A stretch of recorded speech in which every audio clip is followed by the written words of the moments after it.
donde nos puso a todos.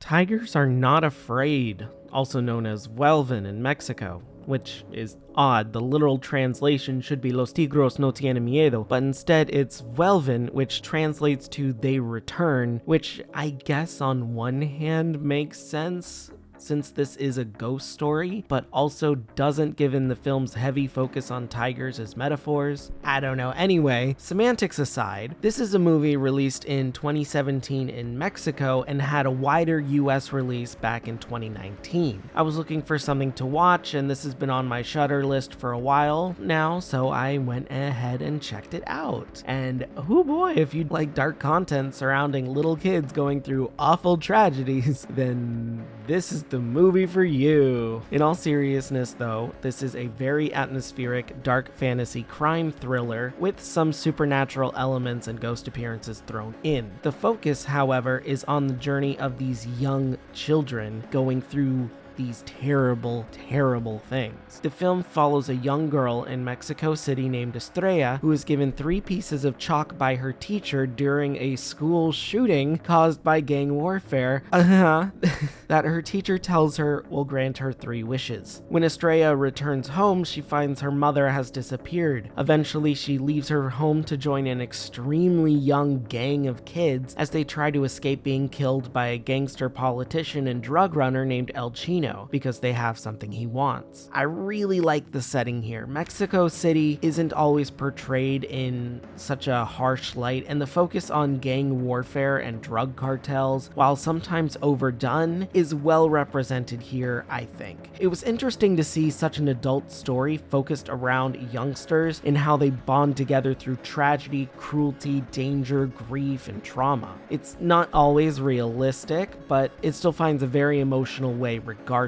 It's hard to watch these kids go through these things and not feel the tension for their situations, especially when they start talking about their own individual stories and their backgrounds, and why this one constantly brings around photos of his mother, or another one keeps a hold onto a certain lighter or things. The child actors here are extremely young. I'm talking like tweens and below when this came out. I couldn't find any exact ages, which is fine given that they are literal children, but they seem to be in the 8 to 12 years old range, which makes it even harder to watch them witness death, talk about their grief, and feel the need for retribution. The 2 main standouts are Estrella, played by Paulo Lara, and Shine, played by Juan Ramon Lopez. They have some great chemistry and believability between them, although they are kids. Overall though, I wouldn't say that these kids did a fantastic acting job, but again, they are children. I'll cut them some slack. Also, especially since I'm not from Mexico City and I have no real idea or context for how kids from there would typically act in these situations. Maybe they're very similar, maybe they're not, I wouldn't know. I just expected a lot more crying, I guess. They're very stoic. I'm not going to knock them points for that. I don't feel like that's fair. The surprise actor in this, though, is El Chino himself, played by goddamn Tenoch Huerta, better known as Namor from Black Panther 2. I was not expecting that, but I saw him show up and I'm like, no, and then I see his name in the credits and I'm like, oh my god, how? Going through his film catalog, there are a lot of Spanish films and shows, at least up until his appearances on Narcos. He brings a sick, twisted air to this flick that desperately needed it from a bloodthirsty cartel leader. I wish we got a little bit more insight into his backstory though. He's a leader of a drug cartel gang and human trafficking ring named the Huascas, which, side note, I'm not sure which term it could mean. Huasca can mean a whip or being drunk, or even a slang term for a penis, so maybe they were calling themselves dicks. I don't know. Probably the whip. Either way, El Chino is not only the leader of the gang, but also a politician running for election, which is rather uncomfortably close to real-world politics throughout the globe and not just Mexico. But Larkir, I hear you asking, you said this was a ghost story, and oh, it is. Estrella very early on starts to experience visions and hauntings of female corpses begging her to do things. She possibly hallucinates other hauntings like what appears to be a small black dragon or a thin straight blood trail leading from a corpse that follows her around. These are mostly symbolic and help the film focus on metaphors. Chasing the dragon should be obvious, but the blood trail is my favorite. It leads Estrella through crime scenes or follows her to gang members. It's a literal blood trail leading from death and suffering to those who witness it and then connects it with those who cause it. I love that. The director, Isa Lopez, clearly loves her metaphors. Even Estrella is cloaked in it with her own shirt having stripes for a lot of the movie, tying her with the theme surrounding tigers. This movie looks great, and a lot of that goes to Lopez, who not only directed the movie but wrote it herself too, using a lot of her background of her life growing up in Mexico City as inspiration. I really like that, and I think she brings a unique perspective to this film. I'm excited to see what she has next, which seems to include 3 upcoming horror movies working with Guillermo del Toro, Searchlight Pictures, and Blumhouse. So that's awesome. I'm gonna keep an eye out for that. I can't wait to see what she comes out with next. Overall though, I really like this movie, but maybe not as much as film critics seem to. It won over 50 awards, including Best Horror out of 2020, but I don't know if I would go that far considering this really isn't a horror movie, but a political thriller with fantasy bits thrown in. There's nothing really scary about it besides what these kids are going through. Even the ghosts don't really have a lot of impact besides emotional. This is a tragedy that deals with incredibly harsh subject matter. I feel like it was a bit of an award baiter, if you know what I mean. I mean, come on, it's a movie about little kids dealing with drug cartels and human trafficking. Does that not scream award bait? It's gonna be bleak and hit emotional strings, but I think it does really well. However, it's not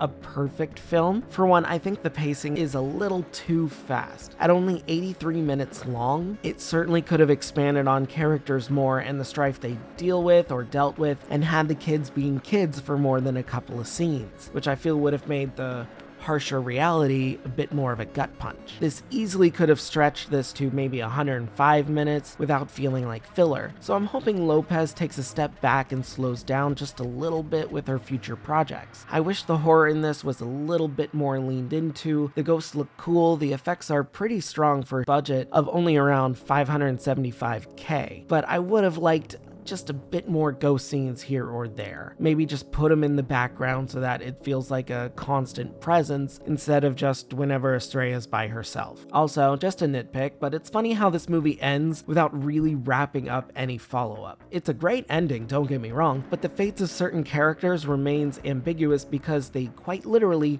run out of the movie before the climax, which is pretty funny now that I'm thinking about it, but still feels just a little weird.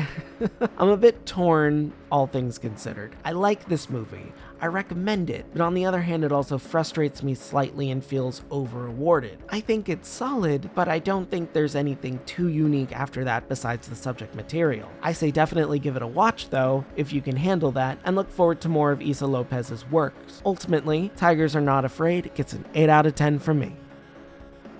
Hey guys, thanks for sticking around for another one. Yeah, there hasn't been anything very interesting in theaters lately. I think that'll change in these next couple weeks, but I'm on to Shudder again and going through my backlog, which I really needed to do, and I'm really glad I found this one and put it up. I thought it was a little longer originally, but no, I guess it's only 83 minutes. I don't know. I can't knock the child actors for being child actors. I think they did as well as they could. Again, I'm not from Mexico City, so I don't know how kids from there would normally react to these sort of things, but I don't know. I like a lot of these. Tena Huerta was very much a surprise. I wish he was more in the movie. He mostly gets one voiceover and then one scene to himself, and that's kind of frustrating. I wanted to see a lot more because he's a great actor, and this El Chino guy is a very big, intimidating force that pervades the movie, but you only see him in the end, which is There's a lot of scenes that build up the animosity around him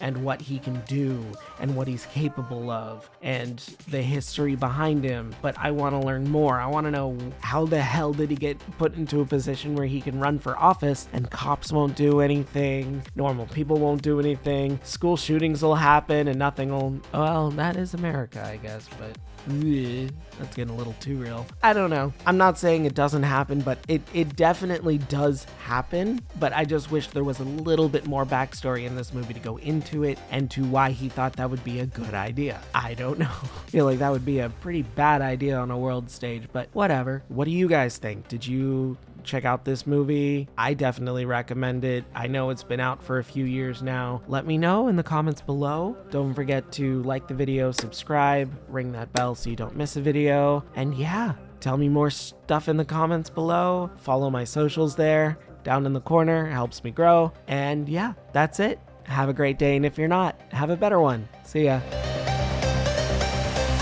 I'm just a ghost in your stereo. The fading memory of a shipwreck in the undertow. You're just a lost soul alone. And I'm just a ghost in your stereo.